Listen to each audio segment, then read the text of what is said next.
What is going on, guys? I am MC Fixer, and today you are listening to our brand new podcast, My Xbox and Me. Let me introduce my co-host, Ross Miller. Hello all, how you doing? Mad. So we finally started. Ross, we've done it. We finally got there. We've been talking about it for a while. Nobody even knows. We haven't announced yet, but I've been talking about this podcast before I even met you. An all Xbox podcast. We're both Xbox players. We play other things, but Xbox is our main source of where we game. I really just want to get into things and talk about like who we are, what we do, etc., etc. So we're going to start with you. So tell people, if they don't know, who are you? What is it you do? I'm Ross Miller. I like to think myself as a bit of a amateur gaming journalist as such, if you want to say. So podcasts are probably my bag more than videos and things like that. But yeah, that's about it. So we do a podcast, which I'll try my hardest to plug later. Yeah, you definitely you got to keep your plugs out there. Definitely got to keep your plugs. Before I run out of lives, you know what I mean? Myself, I run a YouTube channel. I am mcfixer.com. Mainly that is just a bit of everything: let's plays, news, reviews on everything. But Xbox is my bread and butter, so I thought, why not start an Xbox podcast? So it'll be over there on iTunes, it'll be on the YouTube channel, it'll be on SoundCloud. You can catch us everywhere. My Xbox and Me, and you'll find it. What is, for the people who don't know, what is your gamer tag, Ross, in case they want to play with you at some point? Oh, it's Ross M 1984. That's with a capital R. Might have to change it. That's a dodgy name. That's one dodgy name, bro. And I am XOB space Fixer. God, why you got to put numbers in your name for, Ross? You make it all hard. I was born. Come on. Wasn't you that set it up? Xbox Live wasn't even around in 1984. I'm giving my age away here. Yeah, definitely. All right, for people who don't know you, and people who don't know me, we're going to talk about our favorite games of all time. All right, brilliant. So non-Xbox games and then Xbox games. So we'll start with the non-Xbox game. What would you say your favorite game of all time is? Probably quite relevant at the moment, but the one that I've talked about quite a lot in sense by myself is Shenmue. Okay. Shenmue is probably one of my favourite games of all time, to be honest with you. So the walking simulator. It is a walking simulator, but at the time I had a Dreamcast, one of the few that had a Dreamcast, and it blew everything else out of the water. Yeah. And was a lot of my introduction into Japanese culture. Okay. You know, I didn't know too much at that age when it came out. I was an early teenager, and I just, even to this day, some of the mechanics and everything else, you know, the fact you could go and get a job, drive your forklift every day, and you know, the things that we take stable in a game nowadays was brand new back then, and this was a game for me that changed it. Okay. All right. For myself, as many people may know or may not know, because you're new to this podcast and you've clicked it somewhere out of the ordinary, you know what I'm saying? Resident Evil. I'm a huge Resident Evil fan. All of them except for 5 and 6 because they suck. But Resident Evil 2 is my favorite game of all time. That was the first game that I was like, wow, these two characters are living in this world and they're doing separate things. And for me, playing the two discs, so you play as Leon or you play as Claire, and you're like, wow, their stories interlink. And if I take the machine gun and the bag, Leon gets nothing or Claire gets nothing. And like, obviously I'm going to do that because I'm selfish. Until you play the second time around, you're like, where's my shit? You're like, oh shit, Leon took the shit. But everyone. Unless you read the magazines, you just didn't know back then. You're like, why is that not there? Where is it? Do you know what I mean? So for me, that game absolutely blew my mind. So we're going to move on to our favorite Xbox game. Most people love Halo. Most people love Gears. Most people, we've got those franchises. What is yours? I'm going to have to say I'm with a lot of the majority here. It is Gears. I am a Gears head. Yes. Not as much as my wife. My wife is a lot more than me, but I love Gears of War. Horde modes, Gears of War 3. Yeah. Perfection. Absolute gaming perfection for me. Yeah, I love Gears of War as well, also, to be fair. It was that game, the characters, Coltrane, baby, woo! You know how it is. I love that. The Coltrane is the guy. He's my man in that. Every time I play online, that's who I switch over to straight away. But yeah, that Gears of War for me with that Mad World trailer, that just it hit home straight away. You know what? Even for the remaster, I still got that sensation, that the tingly bit running down your spine when I seen it again. It was a trailer done right, and it was perfection. Yeah, it was absolutely brilliant.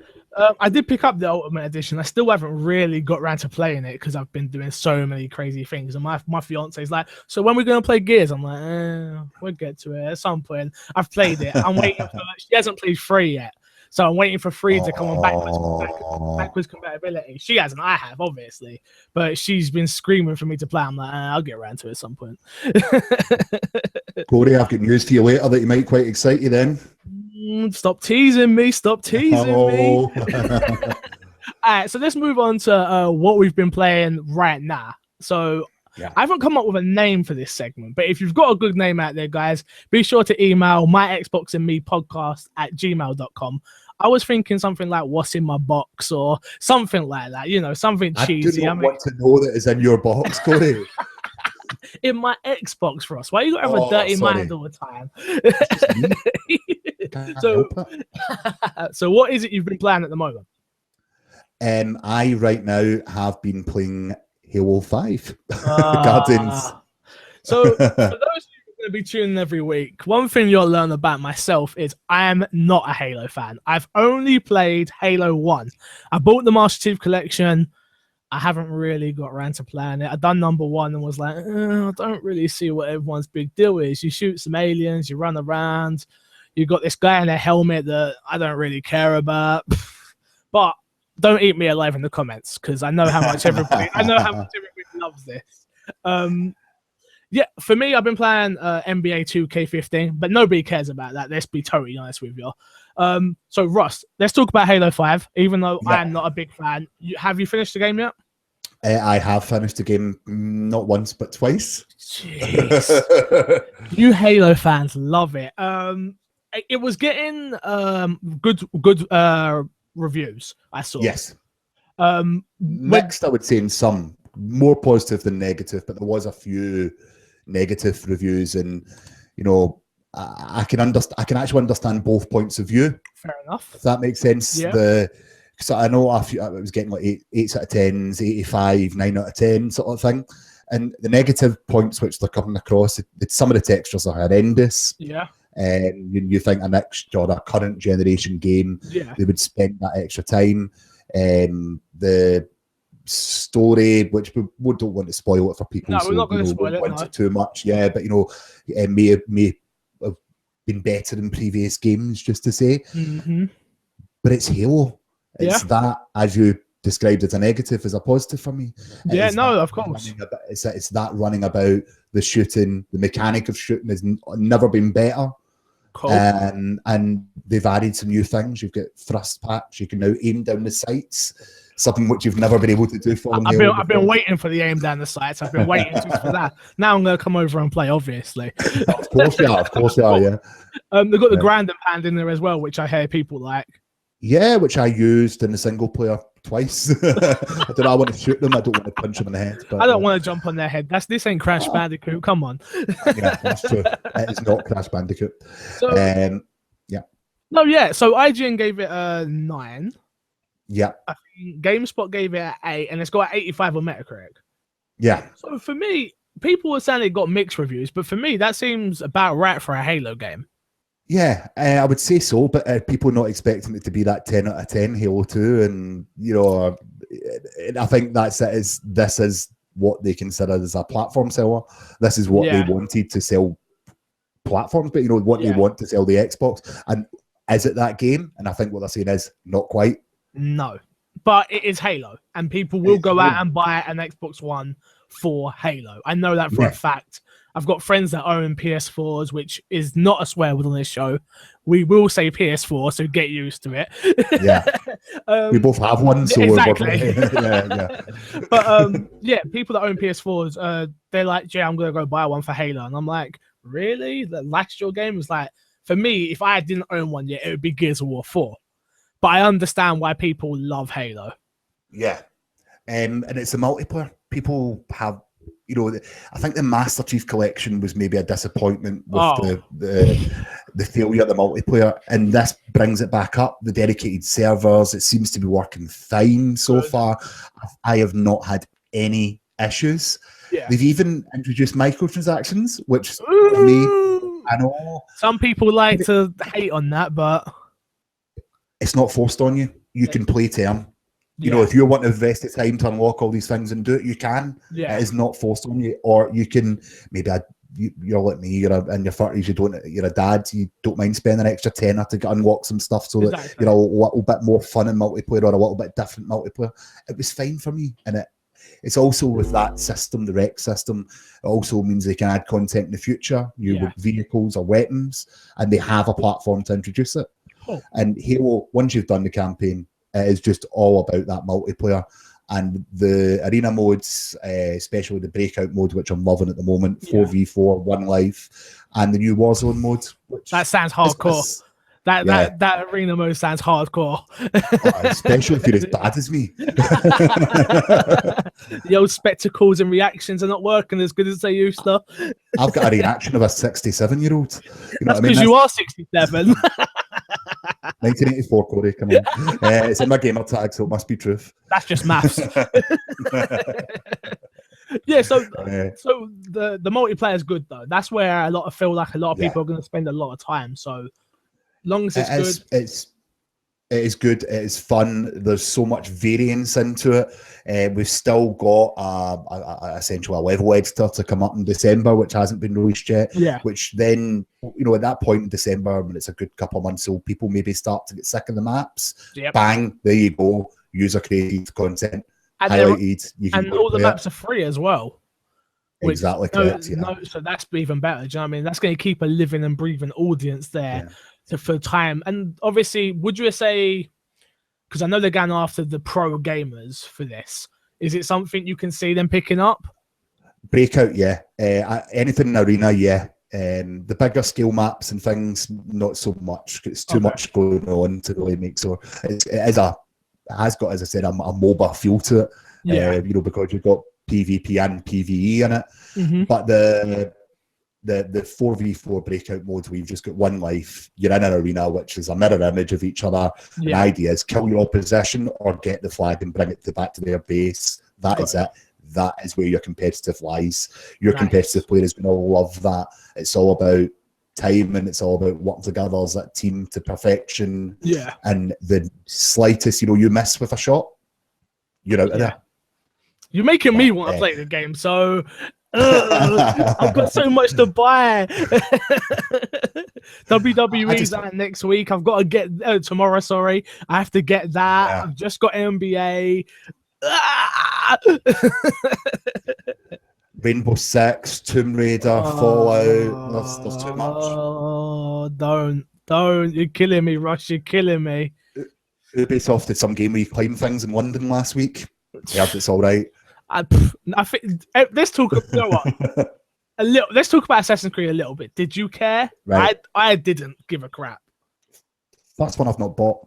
Yeah. That's the truth. But purely not because I've got negative. From what I see the game, it looks more Assassin's Creed. It looks fun. I didn't hate on Unity. I hated the bugs at the beginning, but I didn't hate Unity. It was broken. But it's just it didn't pull me in this year. That series needs a good look at itself. Yeah, totally. Assassin's Creed 4, Black Flag, multiplayer, pirates. That's all you want. That's what people enjoyed. So maybe they just do what the people want for once. Yeah, talking about doing what people want for once, the Xbox One the Kinect has got a price cut. It's got itself a price cut. What's it down to, Corey? It was $150 in the US dollars, and it's down to $99. So if we do the conversion rate, it means absolutely nothing because we get fucked on everything. So it'll be 99 quid basically. So it means it'd be £99. Obviously, that's exactly what that means to me. Have you got a Kinect already, Ross? I do. I was a early adopter, so I got one built in. I like my Kinect, but it's dead. Well, It's dead. as I use mine for streaming, Yeah. twitch.tv/MCFixup. Go check me out. Um, Nice. yeah, for me, I like my Kinect Xbox on the you know what I'm trying to say. All that, Yeah. don't use it for anything but streaming and that. To be honest with you, I've got games for it, which I've got for reviews and stuff, and I'm just like, no, I'm sorry, guys. I don't have a huge bedroom or a huge house. I don't have time for that. So you stick over there, Connect, and do your job. But for people who may want one, is £100 still a bit steep?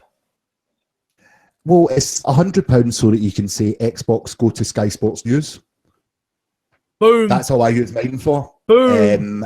I'm not as much of a streamer as yourself. So yeah, I mainly use it for the voice commands. Yeah. And it works absolutely fine with that.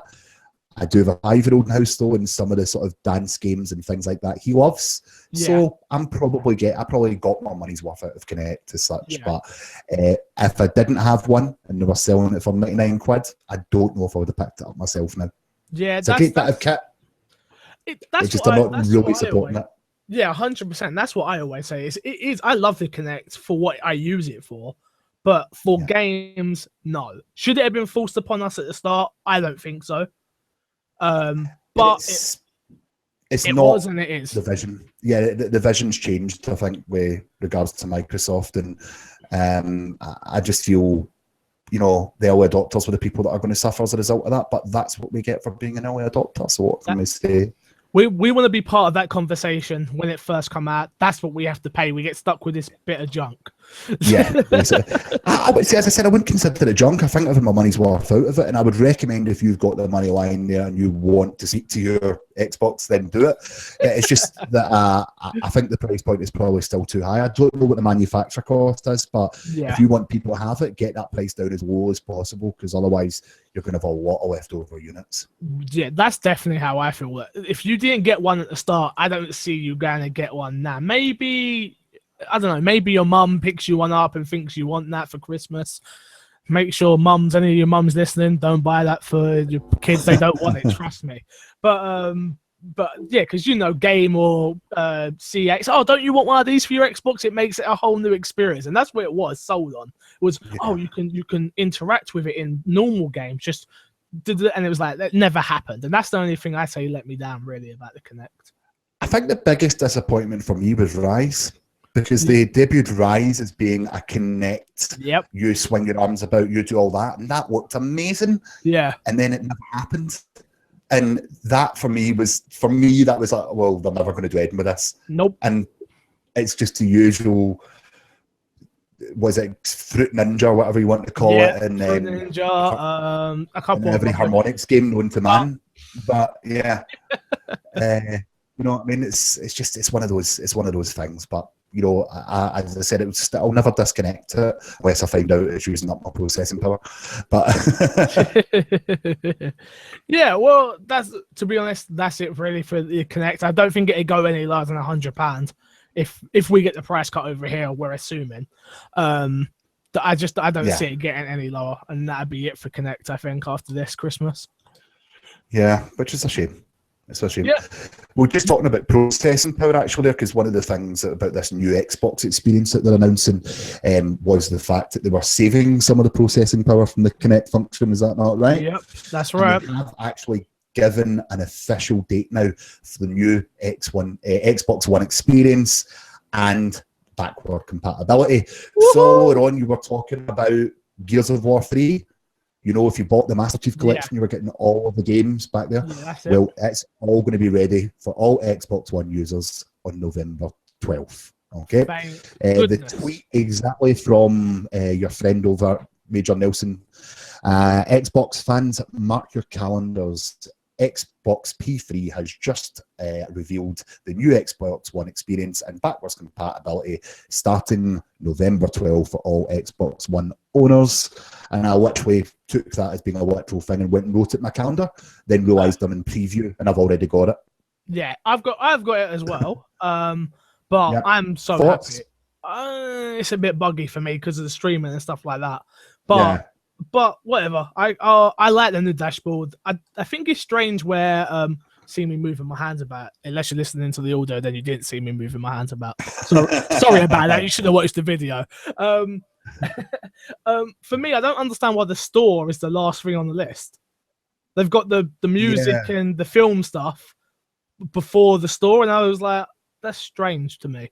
No, you go to store, then games. If the latest one you go to store, that is games, music, television, whatever. They've sorted it out a little bit in the last update, but yeah, it's fine. It's working fine for me. I had a couple issues with the television not actually getting picked up, but it works fast. You can start a party quicker. Yes, definitely. It feels like a natural progression from the original one. Just takes a little bit of time to get used to, but it's all about that backwards compatibility. That's what it was. That a big deal to you at E3? Yes. Yeah, I spoke to you. I think we spoke. We did the Our Lives podcast, which you should definitely go check out. Cheers. We spoke about it, and I was like, for me, that's a big deal, especially for my digital games. If I can get my digital games all on my Xbox One, cool. I'm done. The reason I'm pre-ordering Fallout is to get Fallout 3 because I've never actually played Fallout. Speaking of Fallout, segue. See what I did there? Oh, nice. Yeah. Bethesda confirms preloading digital copies of Fallout 4 on the Xbox One and PS4, but we're talking about Xbox right now. And that's, for me, is good. I'm happy. Preloading is a genuine, normal thing nowadays for digital copies, and it saves so much bloody time and effort. Right, so do you know that this counts towards pre-ordering stats? If you preload because you're buying it early, it's considered a pre-order. So that row I had with Scott Sedman is all out the window now for not pre-ordering. Yeah, because if you buy it to preload it, because I'll give you a little stat, your preloading is actually up 28% this year. It's the same time last year. And it's because of this reason people pay a premium because they want it installed, because no one wants to be standing outside game in the rain at midnight on a launch date anymore. They want to have it just ready to play. And people are paying a price for it, and it's working. Well, you know what it is for me is I used to literally go to these midnight releases for FIFA, etc., GTA, whatever it was. And I'd be like, oh, I'm going to go home and play this. And by the time I got home at 1 o'clock, I was absolutely knackered.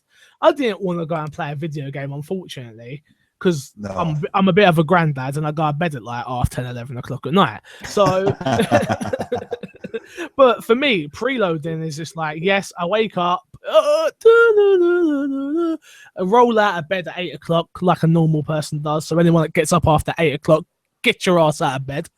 And I get to play it. It's there. It's done. Do you know what I mean? Yeah. That was, for me, I used to go to this midnight, I'd pick it up, put it in, wait for it to install, come home, and then go to bed like, oh, that's taking me forever. It's 2 o'clock in the morning. But nah, preloading is just the best. And I'm happy that all AAA games are doing it. And that's brilliant. Yeah, and you know, people were about all the dubious, like, so I'll give an example. Halo 5 had a preload, but then it had a 7.8 gigabyte patch after you preloaded it. But what they were doing though was, and one thing being in media that you will know is that when you get media copies of games, you get the single player, the multiplayer servers live. Now, they don't have it that these sections are there. They are physically removed from your copy. So they add that in later, and that's what was going on there. Was people had access to the game, but they weren't having full access. They didn't have the multiplayer in there. It was added later, and it makes sense because people were ordering this 3 weeks ago. Yeah, exactly. You're going to get a patch, and they've done it before the midnight release, which was quite good. But I've got my Fallout sitting there ready to go. You're ready to go. I'm happy. Everybody, I feel like everybody in the gaming industry at the moment is just playing whatever. Like, I love WWE, so I'll be playing that from tomorrow until Fallout. But everyone's doing something until Fallout, apart from my fiance, who is decided she's waiting for Tomb Raider. So, do you know something? I'm going to start Tomb Raider first. No, I can do it in a day. right? Do you I can reckon? play through it. Oh yeah, one day my wife and I we have sorted. Send Wayne away, send our kid away. That's fine. We'll finish Tomb Raider that day, right? I don't know where he's going, but we'll go maybe an Yeah. island somewhere. Don't ring social services, but we put him under the stairs like Harry Potter. But yeah, but it's just so that I can get it. This is going to sound terrible, and I feel sorry for the release date Tomb Raider has. I'm getting it out the way. At the way. No, I totally understand that. Yeah. I totally understand that. So then I can just concentrate. Fallout, I'm going to stream it to my laptop so that I can just sit there on the laptop while the missus is watching the TV and just play Fallout. I haven't got it written on my show notes, but I was watching an interview that Kind of Funny did with Aaron Greenberg. Yeah. And he was saying how they couldn't move Tomb Raider. It was physically impossible. They couldn't rush the game to come out because it wasn't ready, but they couldn't move it 2 weeks earlier because of Call of Duty, or no, 2 weeks later because of Call of Duty, and then another time because of Battlefront. It's like, so they were going up against something either way, and it was like, do you go up against Fallout, or do you go up against Call of Duty, or do you go up against Battlefront? I would have delayed it to the end of January, but that would have just been me. Like, I think it would have been then there's there. so much else coming out. There's still other games that are gonna tie you over. Do you know what I mean? Yeah. Which I just think and plus the timed exclusive deal. I'm sure there would have been a whole load of problems with that, and it wouldn't have been a whole year. It would have been 6. You know what I'm trying to say? 8 months, whatever it is. All I can say is I think Crystal Dynamics, may have regretted signing that exclusive deal, unfortunately. But you know, it looks a great game. Anything I've seen of it, it looks brilliant. It looks amazing game. The first one was brilliant. I think this is going to be more of the same. And as I said, it's just unfortunate that Bethesda decided, you know what, we're going to pick this date. Sorry, Crystal Dynamics. I was going to say sorry for Tomb Raider. As much as I'm looking forward to Tomb Raider as well. Don't get me wrong, but I just feel like, oh, what are you gonna do once Fallout comes out? It's like, yeah, I'm probably gonna be the same as you. It's just like, Haley, give me your copy of Tomb Raider.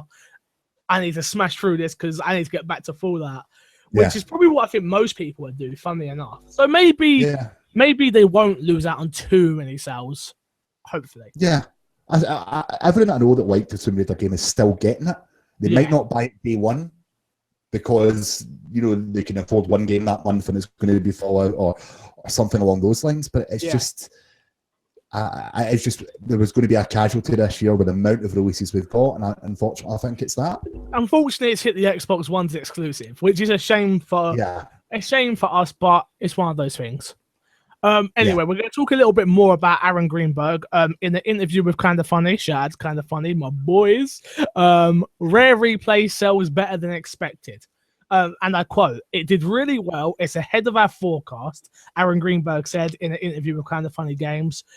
We actually even ran out of stock in its first week and had to restock, which doesn't usually happen in retail games, as you know, Ross. Which is absolutely crazy for Rare. I didn't pick up Rare Replay. Did you pick it up? Yeah, price point 20 quid. 20 quid for 30 games. Yeah. What did you think of the game overall?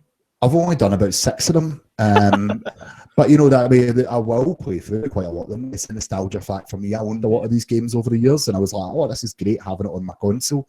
And it will it goes for a lot of ages. You've got people my age for that nostalgia factor. So people around your age who's a granddad, you know.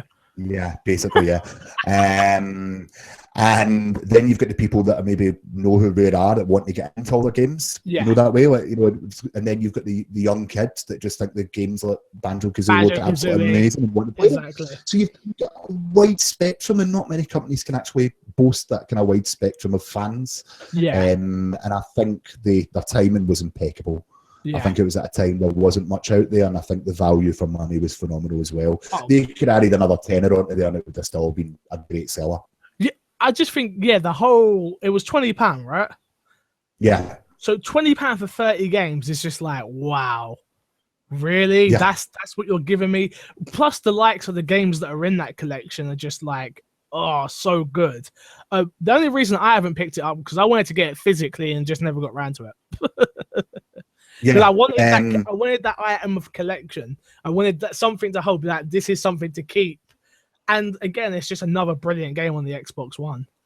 Yeah, But they're killing it towards the end of this year. Things like Rare Replay and Marcus Phoenix Collection or Gears of War Collection, sorry, all that is phenomenal. It's absolutely phenomenal. Yeah, for me, I don't know why. I just No, made up a game there. I don't know not? why Aaron Greenberg, or I should say Microsoft in a whole, didn't think it would sell well. I don't know if they're saying they don't think it'd sell well, but it sold better than expected. What were they expecting? It's Rare. Do they know how much people love Rare? Like, they don't care about your Kinect games, Rare, but we love everything else you do. Yeah, I think has it been done before? A collection in that scale? Maybe they just did nothing to gauge it upon. The attention to detail. I have played it. I've not got it, but I've played it. The attention to detail in that game is just phenomenal. Yeah, it's phenomenal. Yeah, Digger T-Rock, that's where you want to start. Brilliant game. Can't beat a Digger T-Rock. Yeah, exactly. I totally agree. All right, where are we? Well, next one's Fallout 4 trophies and achievements have been revealed. Yes, I didn't write them all down because I didn't want spoilers and stuff like that. I don't know if do we want to go over these? We'll give you a couple of examples about that. So if you reach level 10, you're unlocking Commonwealth Citizen for 10 gamer score. Mm-hmm. And if you reach Unstoppable Wanderer, you're reaching level 25, which is 25 gamer score. Yeah. And there's a couple for killing 300 people. There's some for some other things. I didn't want to go too into detail about it. I really wanted to just say to people it's out there. If you want to go read the list for the spoilers, I didn't read it. I just sort of glanced over it. But it's out there if you want it, so definitely go check that out. But go on. No, feel free. You go. I was going to say, was there any deals that are heading on this week? I've had a chance to check my Xbox. Is it heading on sale, or is it heading that I should be picking up? So this week, what we're going to call this segment is your fix of the week. You get it? Your fix. Your fix of the week, I like it. So I take all credit for that. That was all Ross. So then I tried to do a nice segue of you into it, but no need to. Nah. Don't want to do all that. Forget all that. Sales on Xbox One deals with gold. So you've got Costume Quest. It's the Halloween themed for you lovely people. So Xbox One deals with gold. Costume Quest is at 67% off. Outlast is at 50% off. You've got Plants vs. Zombies at 67% off. Resident Evil Remake on the Xbox One, obviously, at 25% off. Slender is 50% off. State of Decay. What? Avoid Slender, really? Oh, I literally bought it. No, the original Slender game in the PC. If you want to check a Slender game, go for the original. Oh, really? Yeah. Well, yeah, I'll tell you in a sec. But yeah, State of Decay Year 1 Edition is 40% off. You've got The Evil Within, which I think is a brilliant game, at 67. Fantastic game. DLC better than the actual game. Funny enough, I never played the DLC. There you go. So I thought it was better. Yeah. Might have to pick that up. Titanfall, which I don't understand why that's in there with when you've got. Anyone that owns an Xbox One knows about EA Access, correct? Yeah. So why are you even bothering trying to sell Titanfall at this point? You've got also got White Knight at 67% off, Zombie at 33% off, and Zombie Driver Ultimate Edition at 67% off. I own Zombie Driver Ultimate Edition. Never played it.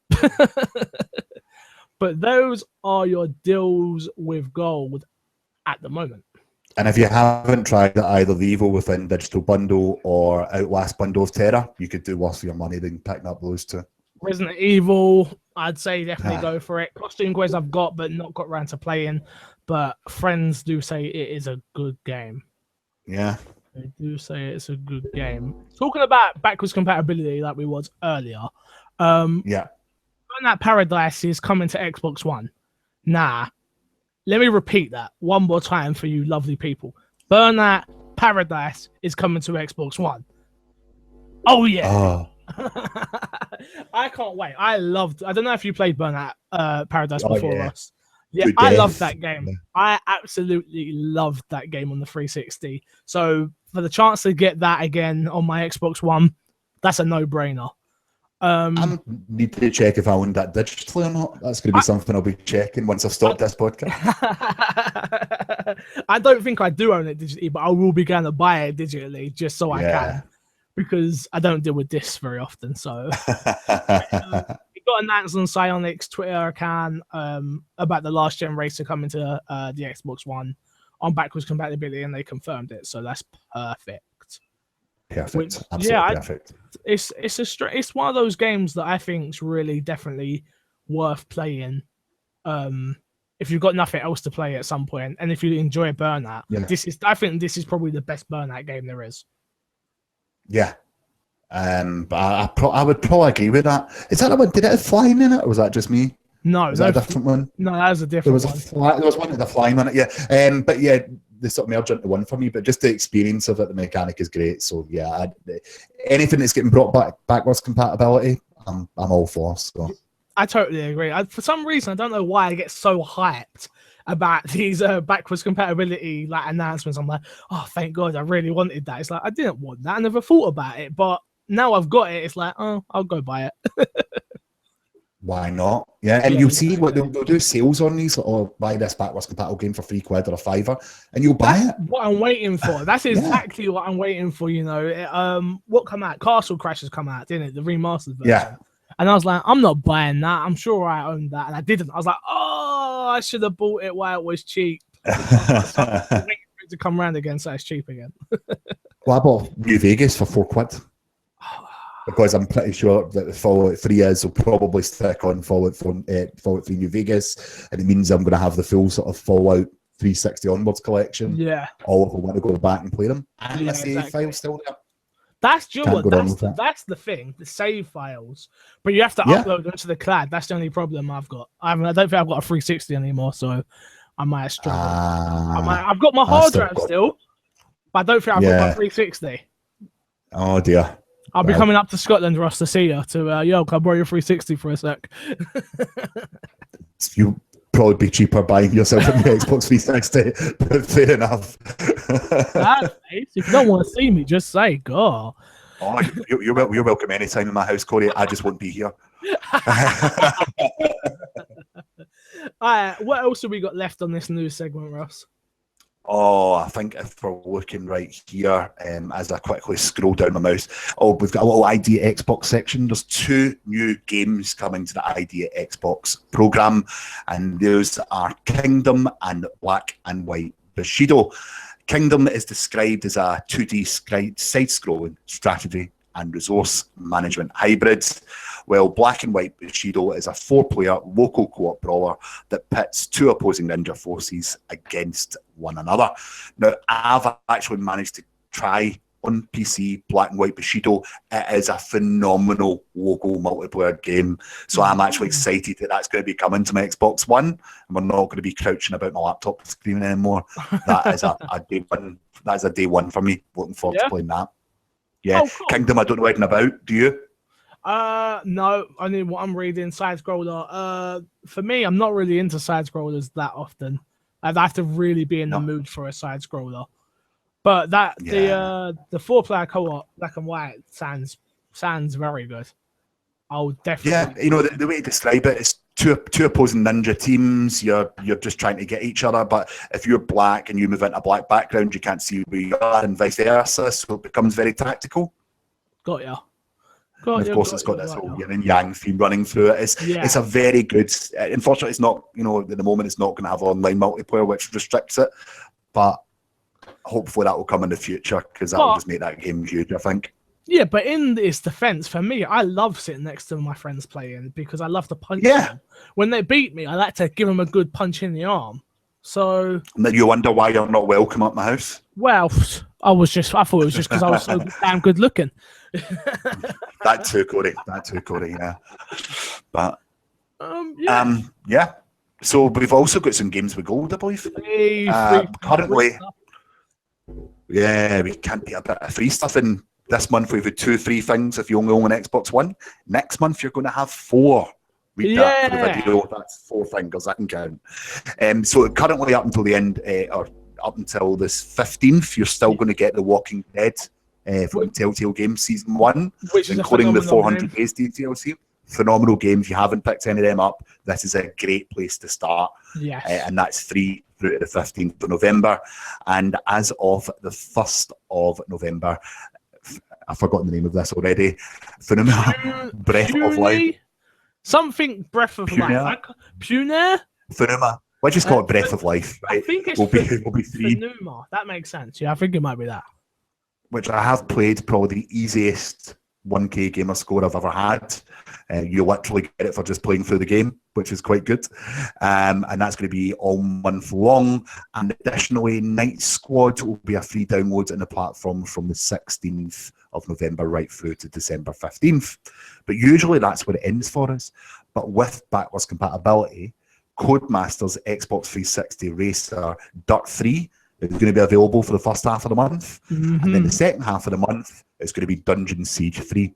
Both good games. Yeah. And the free. I've not played either, actually. I haven't played any of these games, actually. I think I've got the Breath of Life. I've not played Night Squad. I've not played Dirt 3. And I definitely haven't played the last one. Definitely not. So I'm happy. 3 games. I'm happy.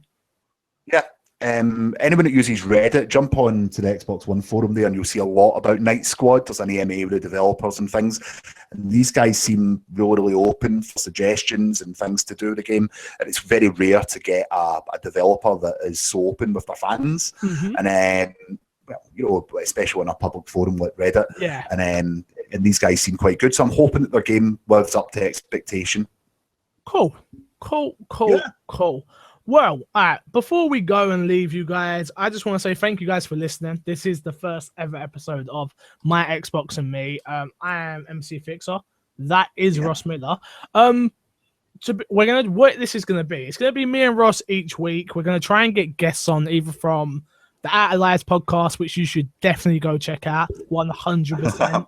I've got a few friends in the industry, indie developers that do a lot of idea Xbox stuff, such as Nick Makin, a few other people that are doing games. So I'm gonna try and get them on when I can. Otherwise, you've got me and Ross here, gonna give you news, rumors, and our thoughts on everything Xbox. Really, sorry it was a slow news week. Ross, hit him with a few plugs.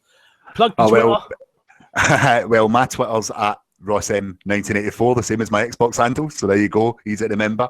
And you can also follow the podcast I do at Out of Lives Pods or check out outoflives.net. Perfect. Thank you very much. I am MC Fixer, at MC Fixer on Twitter, and which you will learn I will be plugging for a whole half an hour here. So, at MC Fixer on Twitter, I am MC Fixer on YouTube. Be sure to hit the subscribe button on My Xbox and Me. Hit the review button if you enjoyed what you heard. If you didn't enjoy what you heard, still give us a good review and then just run away. Thank you guys for listening. I really do appreciate it. I got to love you, leave you, and see you guys later. Bye. Ciao.